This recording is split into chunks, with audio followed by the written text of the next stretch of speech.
हाय, मी Rupali and welcome back to my channel. तर आज आहे ना भोगी आहे आणि भोगीच्या दिवशी मी इतक्या अर्ली मॉर्निंग उठली होती. कारण सध्या माझं शेड्यूल थोडंसं आहे ना, तर ते मी सेट करायचा प्रयत्न करते. एकदा सेट झालं ना की तुमच्यासोबतही शेअर करेन. कारण नवीन वर्षाचं हे माझं फर्स्ट रेझोल्युशन आहे. आणि आज भोगी असल्यामुळे ना मस्त असे केस जे आहेत ते वॉश करून घेतले होते. आमच्याकडे ना म्हणजे लहानपणी अशी आजी म्हणायची की केस जर वॉश केले नाही भोगीच्या दिवशी तर नवरा जो आहे तो रोगी भेटतो. आणि आवर्जून आमचे केस जे होते ना वॉश केले जायचं. तर सकाळचं स्कूल असायचं, मग स्कूलमधून आल्यानंतर दुपारी आम्ही जे केस आहेत ते धुवून काढायचो. कारण मग सुकवायलाही वेळ लागायचा, कारण शाळेत असताना आपले सगळ्यांचेच केस जे असतात ते लांब असतात आणि हळूहळू मग हे असे कमी होत जातात. तर आता खूपच कमी झालेत. हेअरफॉलवरती खूप साऱ्या गोष्टी मी नवीन ट्राय करते, त्याच्यामध्ये ना हेअरफॉल थोडंसं कमी झाल्याचं मला जाणवतंही. तर येत्या व्लॉगमध्ये मी शेअरही करेन तुमच्यासोबत. आणि तुम्ही सांगा कॉमेंट सेक्शनमध्ये तुम्हाला आवडेल का पाहायला म्हणून. आणि आज भोगी असल्यामुळे ना सेलिब्रेशन होतं स्कूलमध्ये लोलोच्या. म्हणजे उद्या संक्रांत आहे आणि आजच्या दिवशी त्याच्या संक्रांतीचं सेलिब्रेशन होतं, त्यामुळे त्याला इथे रेडी केलं होतं मी. आणि त्याचं नाटकं चालली होती थोडी नाश्ता करण्यासाठी, पण त्याला मी कसं भरवलं, कारण त्याला थोडं बरंही वाटत नव्हतं खूप दिवस. खोकला वगैरे कफ झाला होता, पण आज थोडा बरं आहे. आणि आज त्याला पाठवते मी 4 दिवसानंतर स्कूलला. बाजारात गेली ना मी, तर मला ही बोरं सगळीकडे दिसली आणि मी घेऊन आली. आणि आल्याला मला काही राहवलं नाही, कारण ही माझी आवडती लहानपणाची गोष्ट आहे. म्हणजे स्कूलमध्ये असताना ना प्रत्येकालाच काही ना काही आवडत असतं, तर मला ही गोष्ट खूप आवडायची आणि मला ही दिसली. मग मी पटकन घेऊन आली आणि बसल्या जागी मी ती सगळी बोरं जी होती ना ती खाऊन टाकली. त्यानंतर दुपारी इथे मस्त जेवणाचा बेत केला. जेवलो आम्ही सगळे, रेस्ट केला. दुपारी भाज्या वगैरे आणल्या होत्या, त्या आता क्लीन करायला घ्यायच्यात मला. आणि आज थोडा रेस्ट झाला, म्हणजे सकाळी आज लवकर उठल्यामुळे ना दुपारी थोडा जास्तच आळस झाला आणि आराम केला. आणि ते बघा इतका पसारा असतो आमच्याकडे. सकाळी आवरायचं, परत पसारा, परत आवरायचं, परत पसारा, हेच चालू असतं दिवसभर. जे या घरामध्ये ना लहान मुलं असतील त्या लेडीज ज्या आहेत ते हे सगळं रिलेट करत असतील. आणि कधी कधी असं वाटतं ना हा पसारा आवरता की स्वतःलाच वेळ लागते की काय. पण असो, हे तर सगळं करणं गरजेचंच आहे, कारण घर स्वच्छ ठेवणं ही आपली जबाबदारी आहेच. आणि त्याचसोबत मुलांची, सगळ्यांचीच, फॅमिलीचीच जबाबदारी आहे असं मला वाटतं.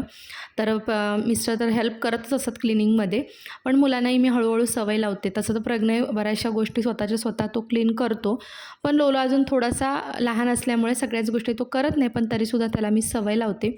इथे लोलंच चाललेलं की संक्रांत आहे उद्या, तर अर्ध्या पतंगी आल्या होत्या आणि फाडूनही झाल्या होत्या त्यातल्या अर्ध्या. तर त्याचं चाललेलं की आता मला पतंग उडवायला बाहेर जायचं आहे आणि माझं चाललेलं की तू नाश्ता कर. पण त्याचं तेच चालू होतं की मी बाहेर जातो मग येतो. आणि असं करून करून शेवटी त्यांनी मला मनवलं. आता लहान मुलं बघा ही अशी आपल्याला मनवत असतात, आपण त्यांच्या पुढे काहीच करू शकत नाही, त्यांच्या हट्टी पुढे. तर त्याला मग मी जाऊ दिलं. म्हटलं चला ठीक आहे, खेळेल थोड्या वेळ, कारण चांगल्या गोष्टी जर असतील तर आपण होकार देतोच. त्यानंतर ते भाज्या वगैरे साफ करायच्या होत्या, पण मग स्वयंपाकाची तयारी सगळ्या गोष्टीच राहून गेल्या.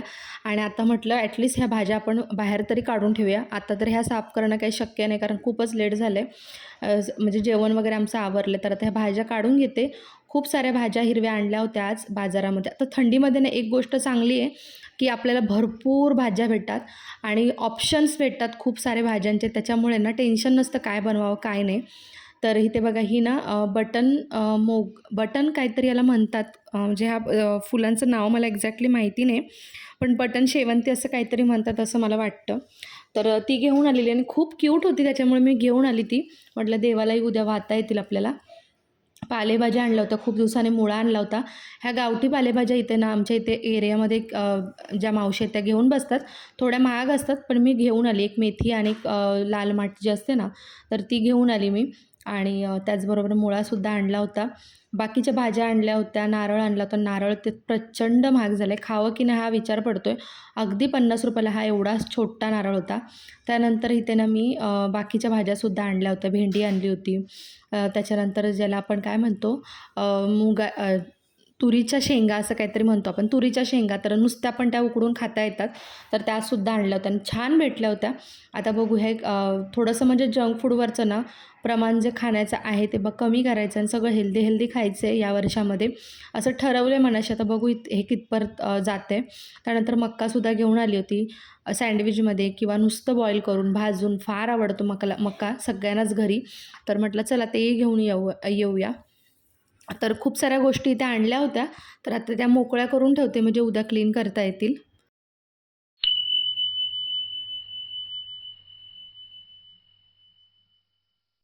आज आहे संक्रांत आणि संक्रांतीची मस्त सकाळी पूजा केली. आजही सकाळी लवकर उठणं झालं होतं आणि सगळी कामं आज लवकर आवरायची होती. लाडूही बनवायचे होता. सगळं मनाशी ठरवलं.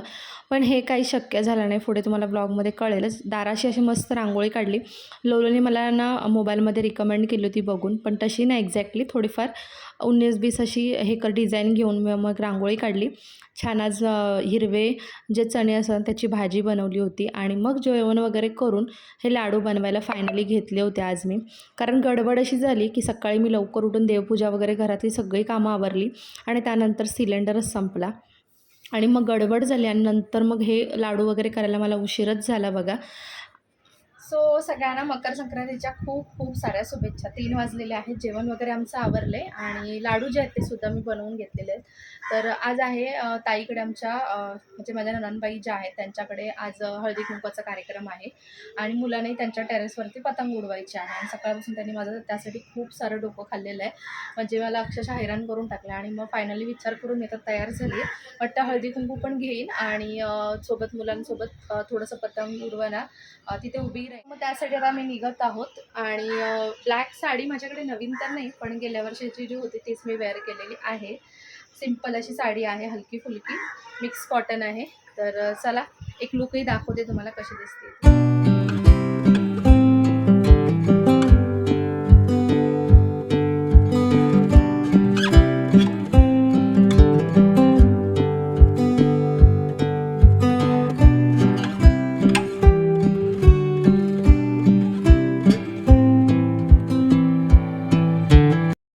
तर दरवर्षी मी ठरवते की नवीन साडी घेईन संक्रांतीला, पण ते काही शक्य होतच नाही आणि वर्षभर काही संक्रांतीला साडी घ्यायची आहे हे काय आठवण राहत नाही. संक्रांत जवळ आली की आठवण येते आणि त्यावेळेला मग काही शक्य होत नाही घ्यायला.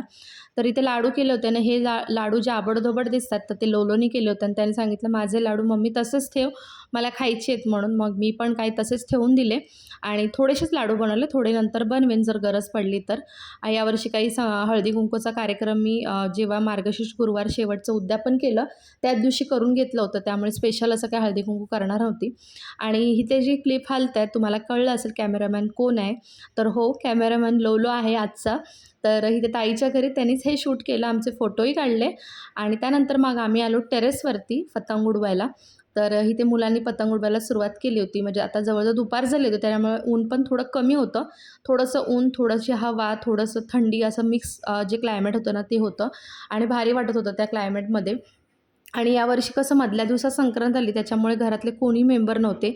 सगळ्यांनी ऑफिस काही नाही काय होतंच त्यांचं, त्याच्यामुळे कोणी नव्हतं. दरवर्षी सगळेजण असतात पण मला कधी-कधी जायला मिळत नाही आणि यावर्षी मी आली आहे तर कोणी नाही. तर असंच होतं बघा. आणि हे सुद्धा येणार होते मिस्टर, पण त्यांना पण यायला थोडं लेटच झालं. म्हणजे संध्याकाळ जवळ झाली होती. आम्ही थोड्या वेळ इथे थांबलो पतंग उडवायला. इथे बघा लोलोला जे आहे ना त्याचा भाऊ शिकवत आहे पतंग उडवायला आणि त्याचं चाललं आहे की मला करायचं आहे, घ्यायचं आहे वगैरे सगळंच. पण त्याची हौस काही भागत नव्हती बघा. त्यांनी 1-2 पतंग कापल्या पण होत्या. पण असो, मुलांना मज्जा येते ना, तर मला असं वाटतं त्यांना ह्या सगळ्या गोष्टी करायला दिल्या पाहिजेत. आता तसं पण ह्या सगळ्या गोष्टी ना कुठेतरी जात आहेत.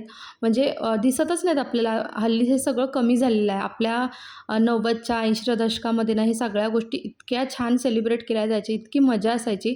पण आता ह्या सगळ्या गोष्टी ना हळूहळू कमी होत आहेत. तर आपली संस्कृती आपल्याला जपायची असेल ना, तर आपल्या मुलांना ह्या सगळ्या गोष्टी आवर्जून शिकवल्या पाहिजेत असं मला वाटतं. तर इथे ताईलासुद्धा छान पतंग उडवता येत होती, पण मला काही इतकी येत नव्हती. मस्त वातावरण होतं त्यामुळे म्हटलं चला एक पूर्ण राऊंड घेऊया आपण, छान वाटत होतं. आणि सनसेटसुद्धा मी इथे पाहिला आणि फायनली मग घरी आलो. आता मी घरी आली होती पण मुलांना घेऊन हे जे होते ते टेरेसवर तसेच उभे होते मुलांना घेऊन, कारण पतंग वगैरे उडवत होते अजूनही. आता 7 सव्वा 7 झाले होते त्याच्यामुळे म्हटलं चला दिवाबत्ती मला करायचं होतं म्हणून मी घरी आली. तर असा होता आमचा आजचा संक्रांतीचा दिवस. अपेक्षा करते तुम्हाला आजचा व्लॉग आवडला असेल. व्लॉग्समध्ये काय काय तुम्हाला चेंजेस पाहायचे आहेत, काय कुठल्या विषयावरती पाहायचे आहेत, हे सगळं मला कॉमेंट सेक्शनमध्ये तुम्ही नक्की सांगू शकता. मी अजून प्रयत्न करेन छान व्लॉग बनवण्याचा, कारण आपल्याला 365 डेजचा चॅलेंज जो आहे तो कंप्लीट करायचा आहे. या 365 डेजमध्ये आपलं चॅनल तर मॉनिटाईज करायचंच आहे आणि सबस्क्रायबर वाढवण्याचं टार्गेटही कंप्लीट करायचं आहे आणि यासाठी तुमच्या सपोर्टची खूप खूप जास्त गरज आहे. अपेक्षा करते तुम्ही तो नक्कीच कराल.